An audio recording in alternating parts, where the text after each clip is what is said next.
Assalamualaikum, balik lagi di channel jam 12.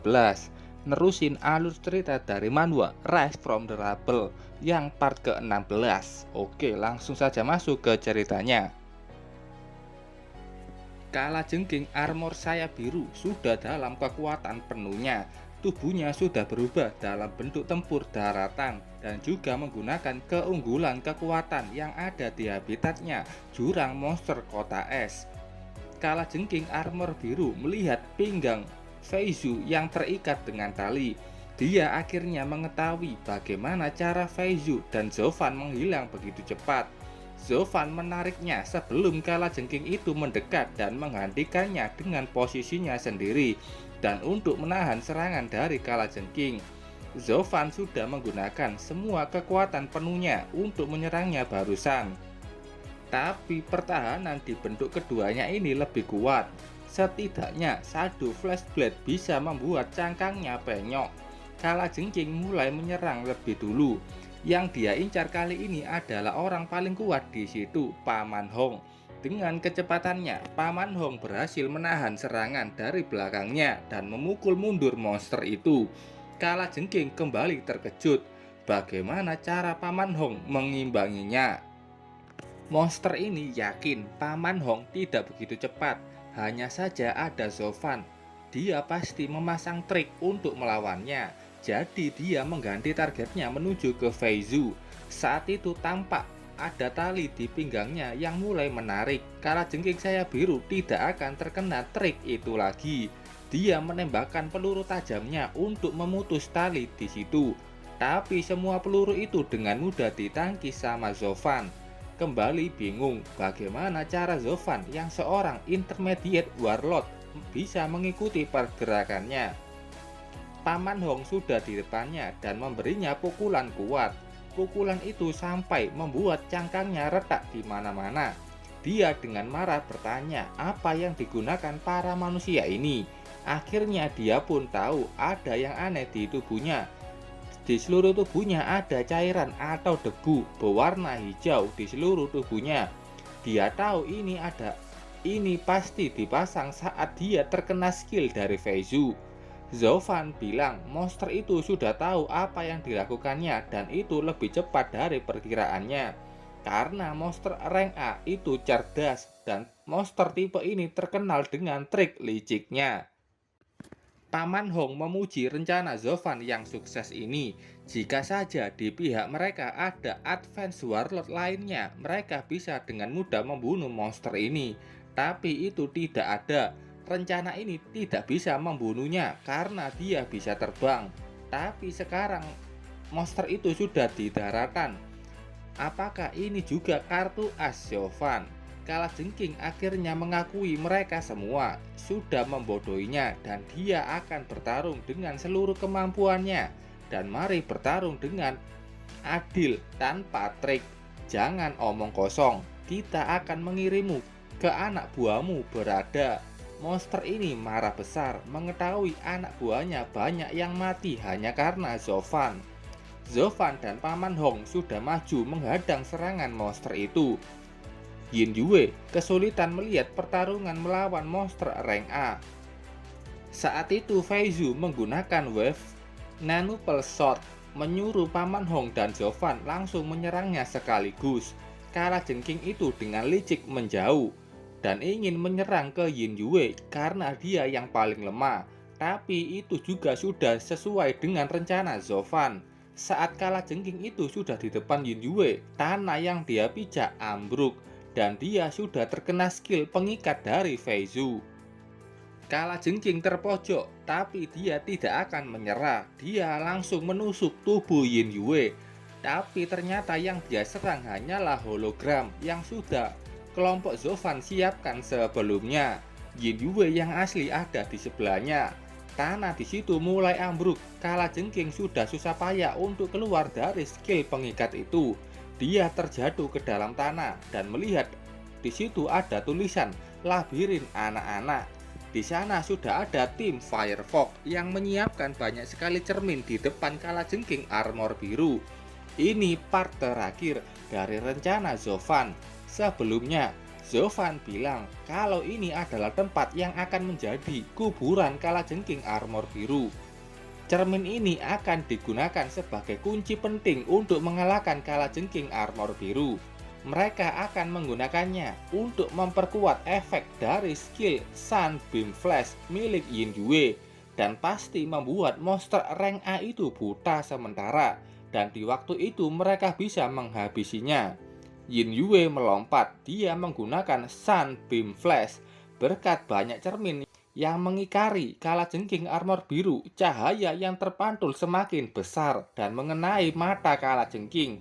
Dia terus berusaha untuk bisa keluar dari tempat itu. Jaring pengikat di tubuhnya sudah mau terlepas. Sebelum dia bisa keluar, ada Paman Hong yang sudah bersiap menggunakan kacamata hitamnya. Dia mendaratkan pukulan kuat ke monster itu. Dengan sisa kekuatannya, Fei Zhu menembakkan Wave Sectable Shot mengenai tepat di retakan tubuh monster itu, dan sekali lagi Zovan maju menggunakan skill Stack Sword Dance, memberikan banyak sekali damage ke tubuhnya. Zovan mundur karena dia mengetahui kalau monster itu mau meledakkan dirinya. Paman Hong datang untuk menyegah itu. Full Force Attack Explode, pukulan kuat dari Paman Hong menghancurkan tubuh monster itu. Zovan oleng karena energinya sudah habis. Beruntung ada Yin Yue yang memeluknya. Saat itu Huidan keluar dan menuju ke suatu tempat. Mereka bertanya-tanya apakah mereka sudah berhasil membunuh monster rank A. Paman Hong benar-benar tidak menyangka tim yang hanya ada dia sebagai Advanced Warlord bisa membunuh monster rank A. Dan kredit paling besar akan diberikan ke Zovan yang punya rencana brilian. Dia yakin Zovan bisa melampaui ayahnya. Fei Zhu mendatangi mereka dan bilang dia sudah memenuhi satu permintaan dari Zovan dan sekarang waktunya mengatakan permintaan kedua dari Zovan. Yang tidak mereka tahu, kalajengking armor biru itu ternyata masih hidup, tapi di ukuran kecilnya. Dia akan menuju ke dalam jurang monster dan melaporkannya ke sang raja. Tapi sang raja sedang tidur saat ini, pasti dia akan marah kalau diganggu. Tapi kalau mengetahui hama itu ada di sini, akan berbeda cerita. Huidan dengan mode berburu hama sudah di belakangnya. Dia terkejut melihat Huidan dan sudah yakin kalau Huidan itu. Sebelum menyelesaikan perkataannya, Huidan langsung memakannya. Beberapa saat kemudian, di kedalaman kotak es jurang monster, terlihat di stasiun kereta api bawah tanah. Di situ sudah banyak tengkorak. Sementara kelompok Zovan yang ada di atas tebing melihat petanya dan dia yakin kalau tempat yang ditandai di peta ada di sana. Paman Hong dan Fei Zhu bilang kalau ke sana itu sangatlah berbahaya karena tempat itu pas di tengah jurang monster. Zovan mengetahui kalau itu berbahaya, tapi dia harus mencobanya untuk membersihkan nama ayahnya. Yin Yue bersedia ikut ke dalam bersama Zovan. Begitu juga dengan Firefox, mereka akan membantu Zovan. Saat itu ada aura menakutkan yang berasal dari stasiun itu. Di sana tampak ada monster berbentuk ular mengeluarkan aura menakutkannya. Mereka sangat waspada dengan aura itu. Paman Hong bilang mereka harus segera pergi dari tempat ini. Mereka pun langsung turun dari tebing. Paman Hong bilang petualangan mereka ke jurang monster harus berakhir di sini. Karena itu tadi adalah aura dari monster rank S. Kekuatan penghancur monster rank S setara dengan serangan nuklir. Itu tadi raja dari semua monster dan rank S monster. Ali gemetar ketakutan merasakan aura menakutkan barusan. Dia tahu adanya perbedaan kekuatan antara Warlord dan rank S monster. Seperti kanal yang tidak bisa dilewati. Zovan tidak menyangka kalau di situ ada rank S monster. Tapi disitulah tempat adanya petunjuk tentang ayahnya. Fei Zhu menasihatinya untuk jangan pesimis. Kau bisa kembali lagi ke sini kalau sudah lebih kuat. Katanya juga kalau dia sudah menemukan itu pun, Zovan tidak bisa menggunakannya. Dia tahu kalau mastermind di belakang kejadian ayah Jovan tidak berbeda dengan monster rank S. Kalau sudah ketemu buktinya, bagaimana cara Jovan untuk meyakinkan bukti-bukti itu menyatakan kalau ayahnya tidak bersalah? Jovan menerima itu. Dia tahu banyak pihak yang terlibat di dalamnya. Mastermind ini lebih luas dari yang dia duga. Walaupun dia bisa membuktikan ayahnya tidak bersalah, dia tidak bisa menjamin keselamatannya. Jovan harus bertambah kuat, sekuat mungkin untuk bisa mengalahkan monster rank S dan mengalahkan mastermind. Mereka pun memutuskan untuk berpisah. Feizu bilang akan menepati permintaan kedua dari Jovan yang belum tercapai. Kalau butuh bantuan, bilang saja. Melihat kebersamaan Yin Yue dan Jovan, Feizu bertanya ke Paman Hong, apakah keluargamu akan menyetujui hubungan mereka? Dalam hati Paman Hong bilang kalau Feizu ini sama persis dengan ibu keluarga dan tahu hubungan Yin Yue dan Jovan akan membuat banyak masalah di masa depan. Setelah itu mereka pun berpisah. Kita pindah ke penjara di mana Zhou Hui tinggal. Dia didatangi orang, aku lupa namanya. Orang ini bilang mereka sudah bekerja keras menemukan bukti untuk ketidakbersalahan Zhou Hui. Tapi dia melihat Zhou Hui kayak tidak begitu peduli. Dia bertanya apakah Zhou Hui bisa membantu. Ternyata nama orang ini Dong Huan. Zhou Hui bilang dia memang ingin segera keluar dari sini dan membuktikan dirinya.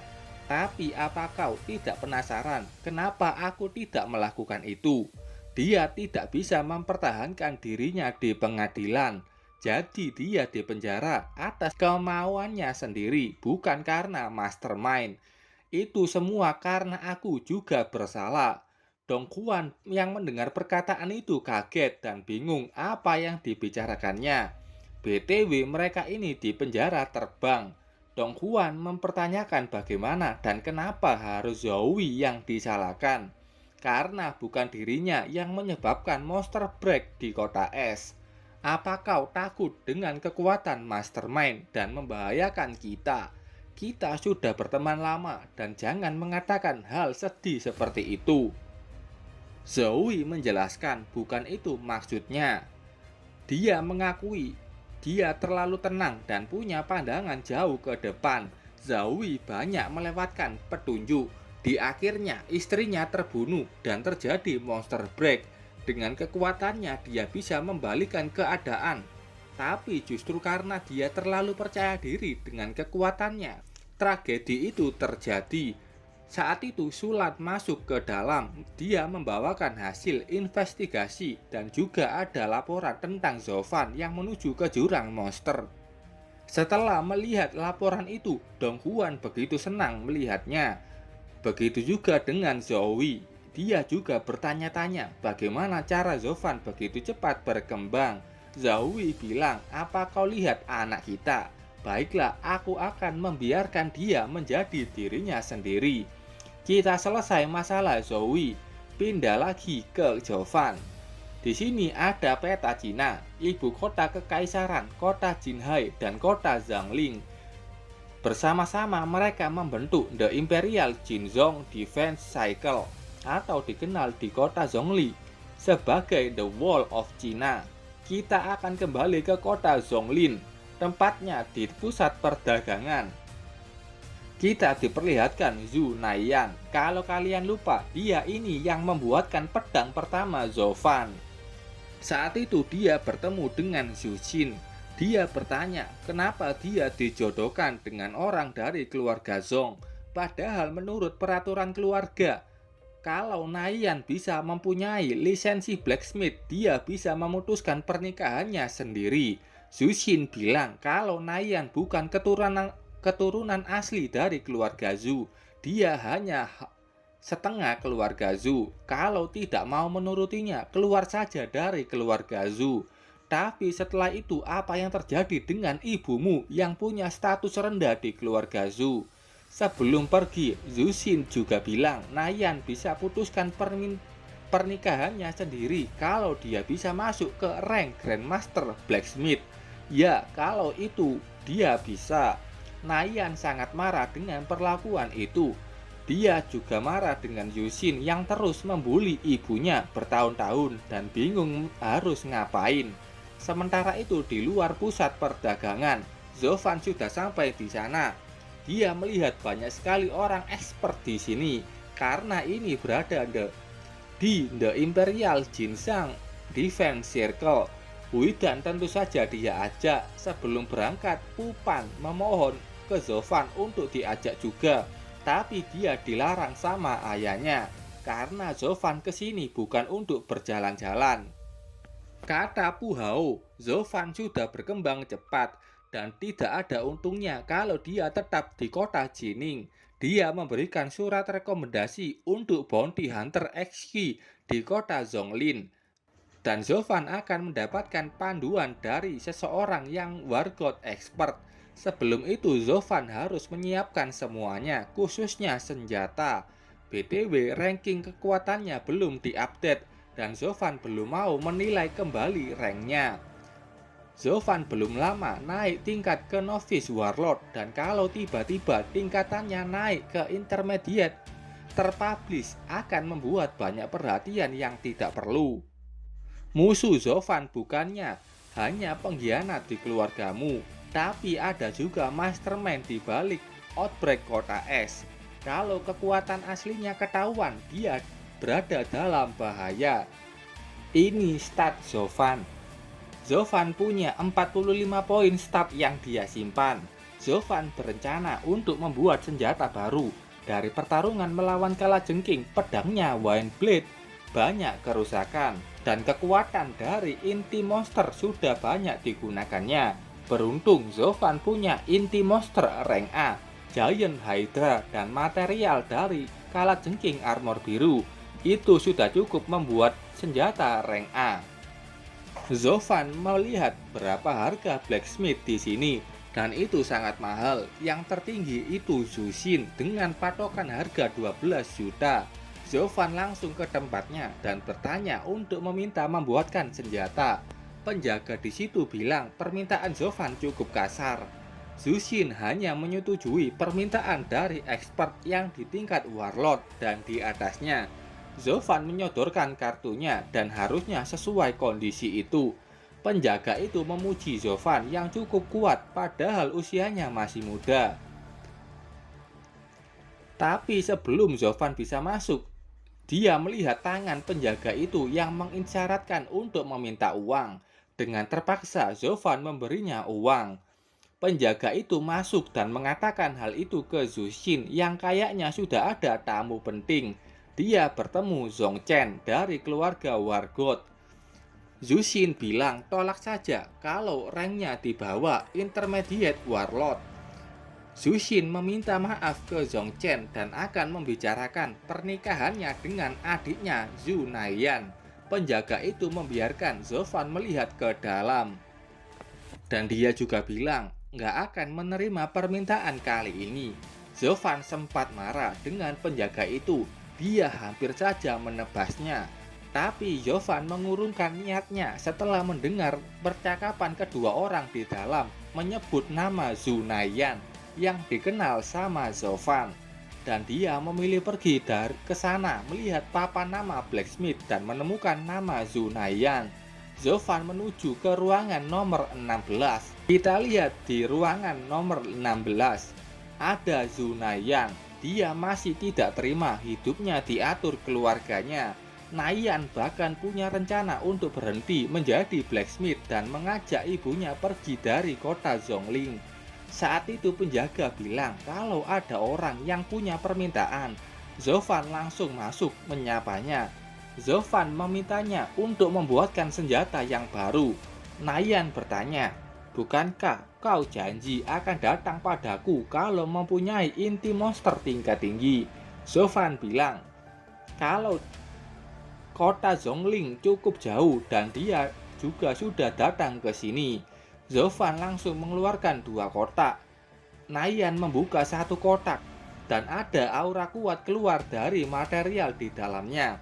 Itu dari armor kalajengking sayap biru. Nayan menuduh Zovan mencuri material itu.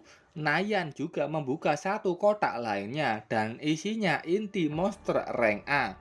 Dan kata Zovan itu dari monster yang berbeda dari material sebelumnya. Ini cewek benar-benar meremehkan Zovan.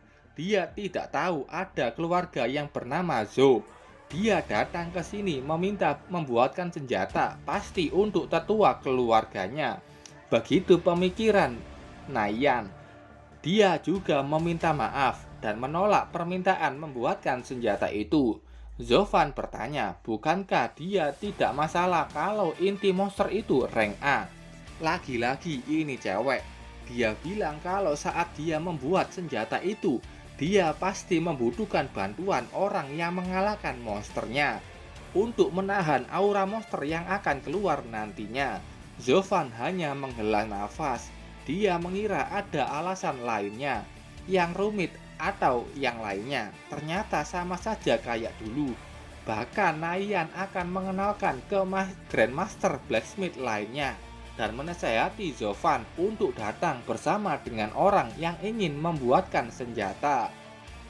Oke, sampai sini dulu ceritanya. Terima kasih buat kalian yang sudah menonton videonya sampai selesai. Salam jam 12.